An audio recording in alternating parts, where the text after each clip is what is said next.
We set the bar low, and Ron Rivera and Washington Commanders managed to limbo under it, losing to the Miami Dolphins 45-15. This is the instant reaction. Let's go.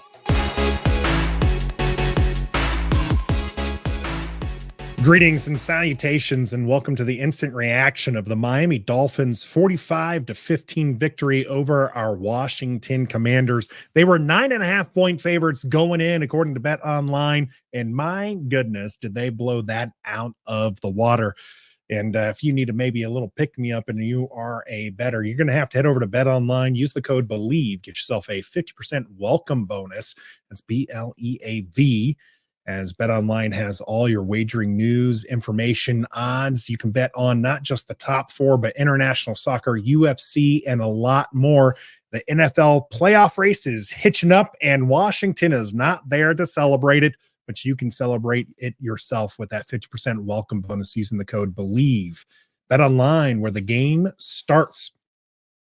This game started off abysmal for Washington and ended with a Jacoby Brissett sighting.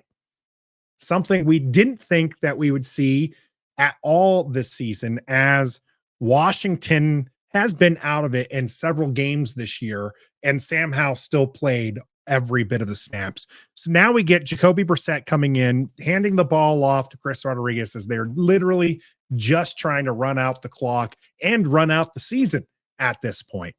It's amazing to me, and I'm not going to be a redux of Stoner, who last week after the Thanksgiving game rightfully upset that Washington lost in a blowout fashion on national television. Not many people are watching this game, right? Dolphins fans, Commanders fans, people who've got nothing better to do with their time, probably watching this one.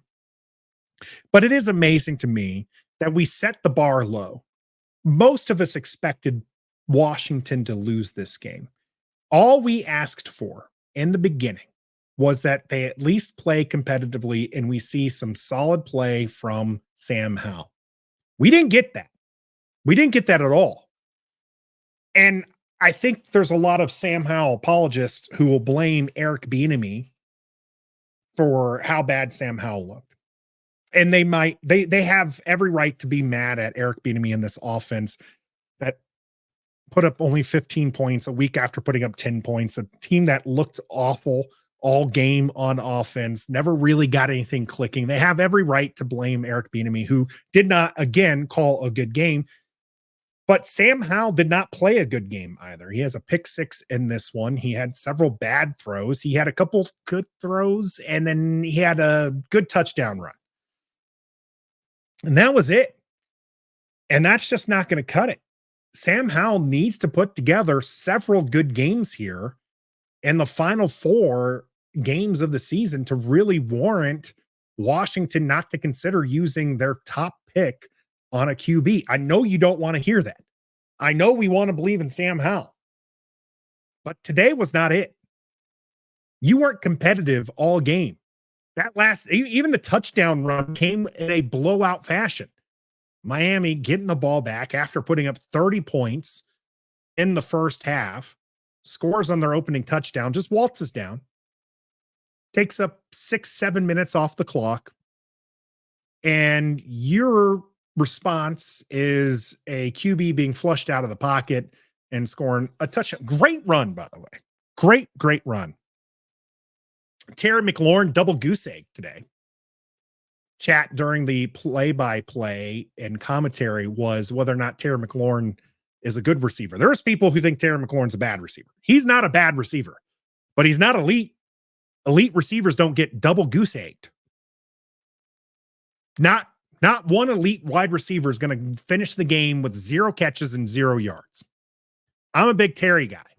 In fact, I'll be a Terry McLaurin apologist his whole career. Okay? He has been consistent. He has been good, but he's not been great. And he was not good this game. Sam Howell was not good this game. Brian Robinson goes out with a hamstring.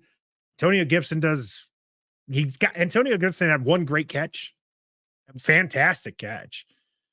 Jahan Dotson practically nowhere. Logan Thomas nowhere. This offense is just not good. This offense, whether or not you change Eric Bieniemy, if you're running Scott Turner's offense, If you're running Ben Johnson's offense, that's the hot name right now for Washington's next head coach. This offense just isn't good enough right now. The players are not good enough. And Lord knows the defense isn't good enough. We knew Miami was going to score. I said it all week long. I said the only thing going to stop them is FedEx Field itself. And they almost got lucky. Poor Tyreek Hill slipping and injuring himself early on in the game. Field was a little wet. Didn't matter. Tyreek Hill, 2 big touchdowns. You literally just fired Jack Del Rio because his defense is abysmal. I know it's not going to improve that much. I know it's not just a miracle's going to happen and we're going to see a better defensive team out there. But you figured maybe, just maybe, the focus would have been maybe don't let them beat us deep. Don't let this guy, Tyreek Hill, who is the best deep ball wide receiver in the game right now, who might be the best deep threat since Deshaun Jackson. Maybe, just maybe, you might want to cover him a couple of times. Percy Butler was awful. Awful, awful, awful.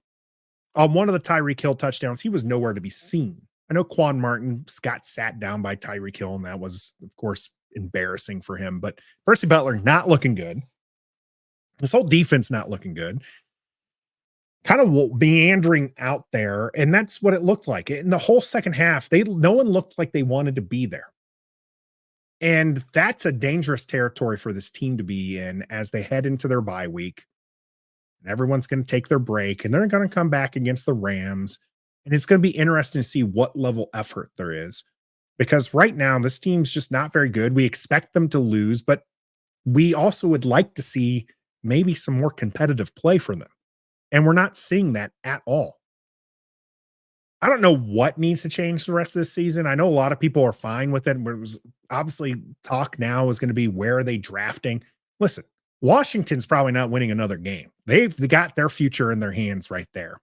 But you got to figure that they've at least got to put forth some effort. These players are playing for the next coach. These players are playing for their next contract. Right now, it seems like Curtis Samuel's the only one who's going to get paid. And probably not by Washington.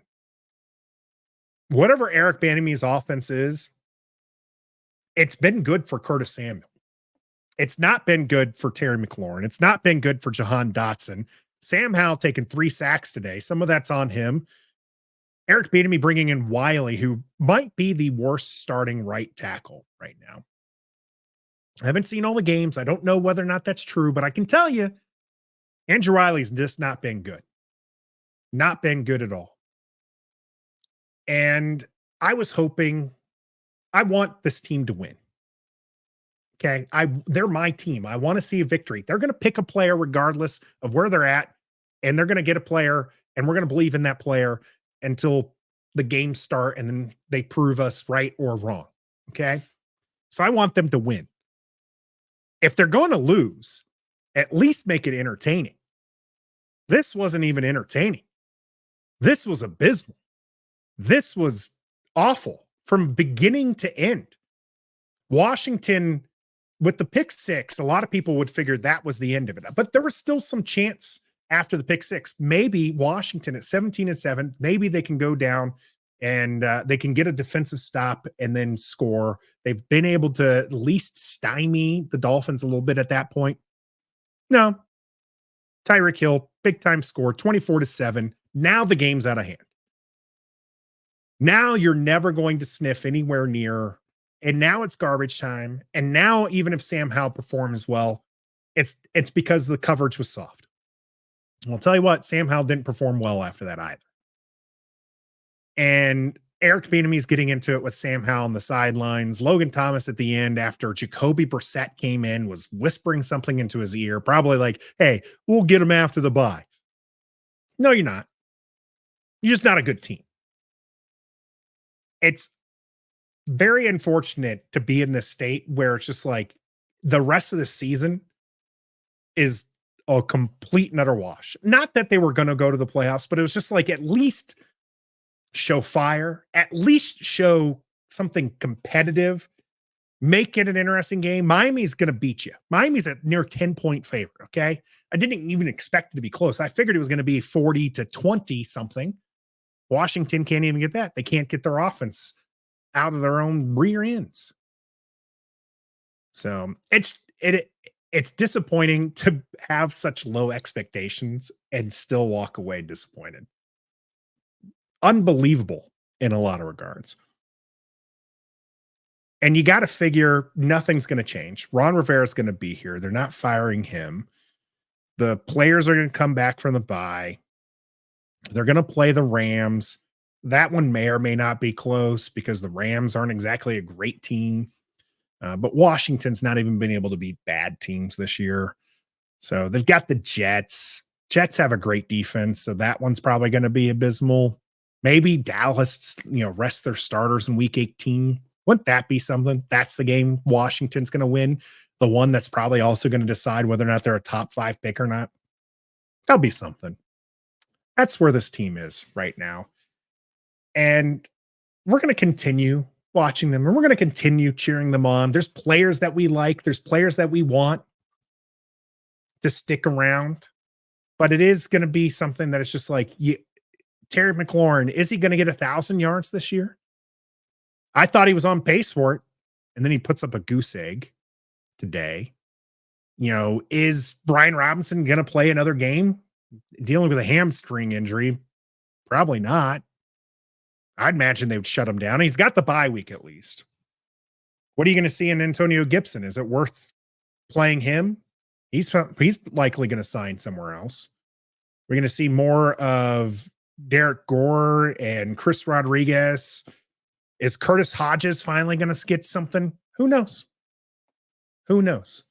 We've got the bye week to think about it. We'll be back on Wednesday live, have some fun interaction there. So make sure you join us for that here on Ref the District. But as far as this game's concerned, we knew it was going to be an L, but it didn't have to be like this. Just didn't have to be like this. We're presented by Bet Online. I'm Nathan Perry here on Ref the District on the Believe Network. Until next time, be a fan.